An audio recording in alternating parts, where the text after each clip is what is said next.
Hello and welcome back to another video. In today's video I'm going to be showing you 50 tips and tricks in order to help you play Rust. Now this video is mainly targeted at newer players, however if you're a veteran maybe stick around and you might learn a thing or two. The tips will be categorized and the timestamps will be in the description. Starting off with universal, we'll also have farming, PvP and finally building tips. Tip number 1 is don't trust anyone. It's super easy to hide a gun on the side of your leg, and even if they don't have a sash, it's really easy to craft an Ioka and get really close to someone. If you're going to interact with someone, make sure to keep your distance and always have your weapon drawn. Whether running to your base location or roaming around the map, having lots of respawn points is always a good idea.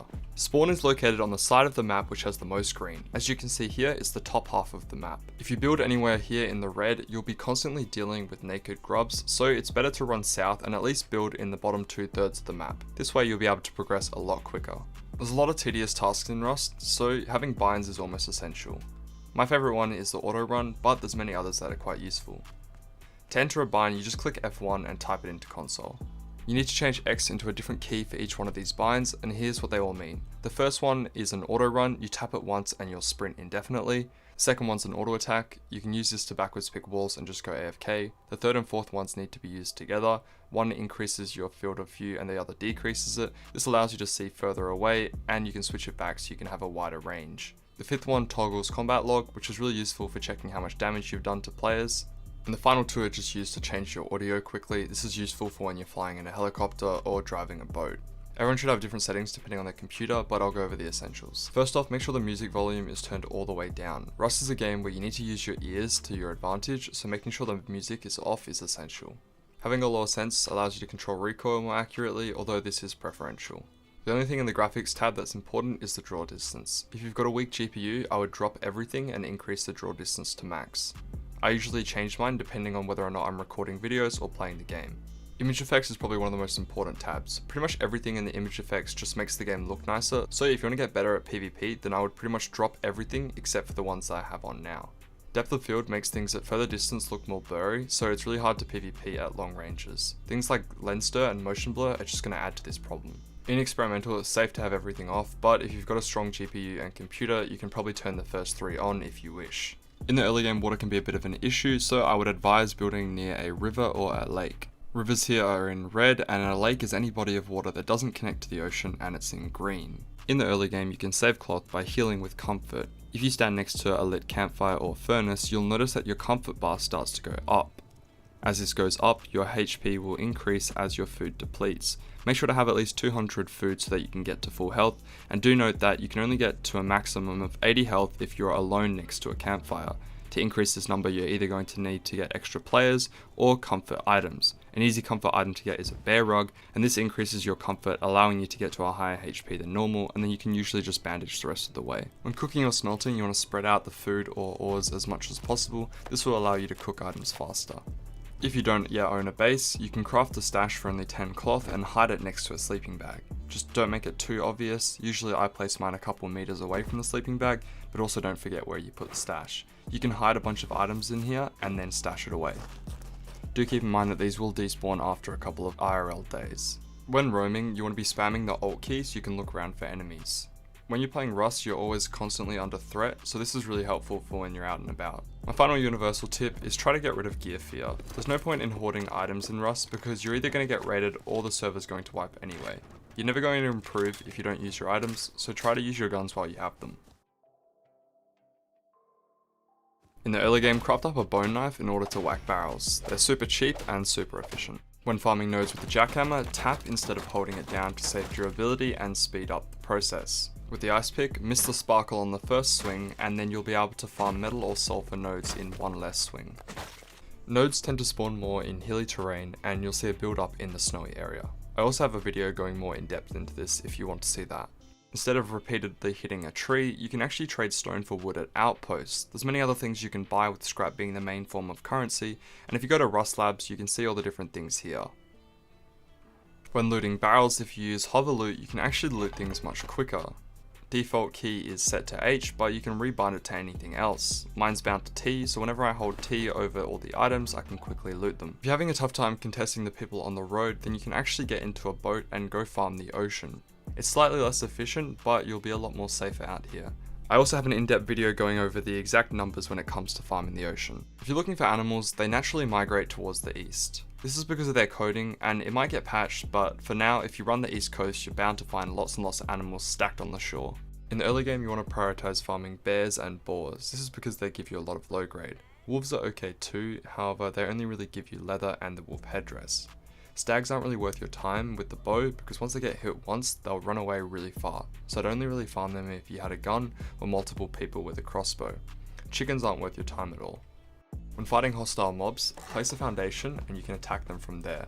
This works great on wolves and bears, and you can also do it in the water, and it can even be done with a spear just because they're such slow swimmers. Your first tool to harvest an animal should be a stone pickaxe. Once you've got enough bones, use a bone knife, and never use a spear as that doesn't give you anything.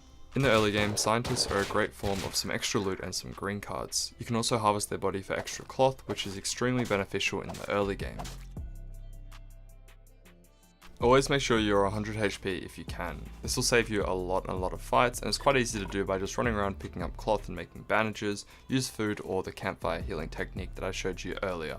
The bandana is a really good item to use because you can pair it with lots of different helmets. I usually pair it with a wood helmet when I first start, and then as soon as I kill a wolf, I'll upgrade to a wolf headdress. It also works with riot helmets if you have them lying around too. Always try and bandage before you med if you're safe. This is because bleeding cuts the healing over time that the med pen gives you, and the bandage negates that bleeding. Of course, if you're under fire, then medding first is always acceptable. Try to take corners wider if possible when going through rad towns. This is because DBs are extremely powerful, and if you don't have one, you don't want to be walking into someone around the corner. Try to get into the habit of tap firing at range. A lot of new players will panic spray when they see an enemy, but it's usually a lot more beneficial to tap fire your gun when you're not going to be hitting every shot otherwise. In Rust, every automatic gun has a learnable recoil. This is extremely beneficial because Rust has a large map size, and so if you can learn the recoil control and hold a consistent spray, you'll have a much higher DPS than any of your enemies. So go onto a private server and practice spraying at some bots. The AK and MP5 have the most drastic recoil, but they have the highest DPS. So therefore, if you can learn these two guns, you'll be ahead of the game. Both the holo and laser sight reduce aim cone, which makes spraying on your automatic guns a lot more accurate. However, because the holo sight gives more aim cone, you always want to prioritize this over the laser sight. And if you run both, there's actually a bug right now where it gives you less than what you'd expect, so I always only run the holo sight right now. However, in the next patch, I do believe you'll be able to run both. Right after you get a kill, always do a quick scan to see if there's any grubs in the area. There's nothing worse than going for a kill and then just getting DB'd as soon as you go to loot. Whilst resing a teammate, you can jump, crouch, shoot, and pretty much do anything except for move. I usually hold my gun out, however if I know I'm safe, I'll usually med my teammate. Always try to bring cover wherever you go. It comes in 3 different forms and its value can be immeasurable. Just make sure you're not in a building block zone, near the road, or too close to a monument. You can spam eat food for some extra healing whilst in a fight. I have my last key bound to my mouse button, so whilst I'm PvPing with a bow, I can eat as many mushrooms as possible. Unlike CSGO, your weapons don't lose accuracy when you're in motion. So when you're using the bow, try not to be a sitting duck and move side to side. There's a few more advanced concepts and plenty of guides out there on how to even increase your movement, but a standard left to right jiggle like this should be fine for beginners. Crouching reduces the kick on your guns, so whenever I'm spraying or rapidly tap firing with a semi-automatic weapon, I'll crouch. When sneaking up on an enemy, you can alternate between crouch and sprint in order to not make any noise. This is much faster than if you were to just crouch the whole way. The best way to get better at Rust is to practice and watch others. I have a series where I analyze top tier gameplay, and once you're done with that, you can go watch people on Twitch, and this is a good way to improve by copying what they're doing. If you're strictly looking to improve PvP, try to avoid the new OTV streamers and stick to the people who've been playing the game for a while. There's thousands of build videos out there, but Evil Worst is probably my favourite channel to go to. Don't try and reinvent the wheel with building, try and copy what they do and then modify it to your liking. Once you get better at this, then you can start to experiment with your own unique designs. Airlocks are a non-negotiable base component. Every base needs to have them because it stops people from going deep. Essentially what an airlock is multiple doors so that when you leave your base, even if someone kills you, they'll only get through the first door. If you set this up with a triangle in a specific way, such as I've done here, you can create a self-locking airlock with just one door. If you place a half wall and then a floor and then demolish the half wall, you now have yourself a very easy shelf. This allows you to fit more boxes in your base. In areas where you couldn't fit a large box, you can actually place a barbecue and a small box underneath. Barbecues can act as storage, and this allows you to fit a lot of storage in a very confined amount of space. Honeycomb is the act of placing extra walls on the outside of your base. This makes it so that raiders have to spend more explosives in order to steal your stuff. Every base other than a starter base should try to include honeycomb to some degree. If you have multiple bases with multiple tool cupboards and then extend it so that they're close to each other, if a raider was to blow through one of your bases and destroy your tool cupboard, then they wouldn't be able to grief you because the privilege from the second base would take over. Players can boost up multiple floors as well as use ladders to get to the top of your base, so always seal off the top of your roof and never leave anything valuable that isn't tucked away inside of your base.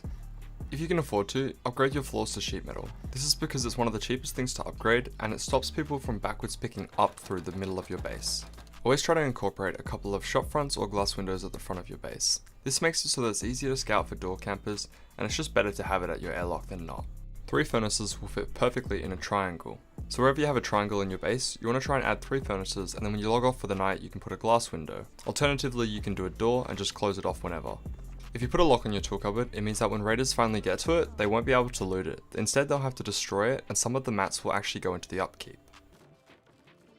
You can make your designs extra secure by floor stacking. This essentially means you can put 2 floors where you would normally only be able to put 1. The same goes for wall stacking. There's heaps of videos out there, including some of mine, which show you how to do this technique.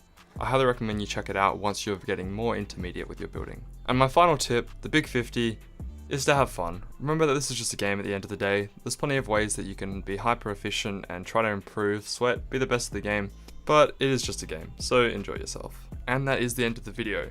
Thank you so much for watching. This video did take a long time to make, so hopefully you guys enjoyed it. If you did, let me know by leaving a like down below and subscribe to see more. Thank you very much for watching, and as always, I will see you in the next video.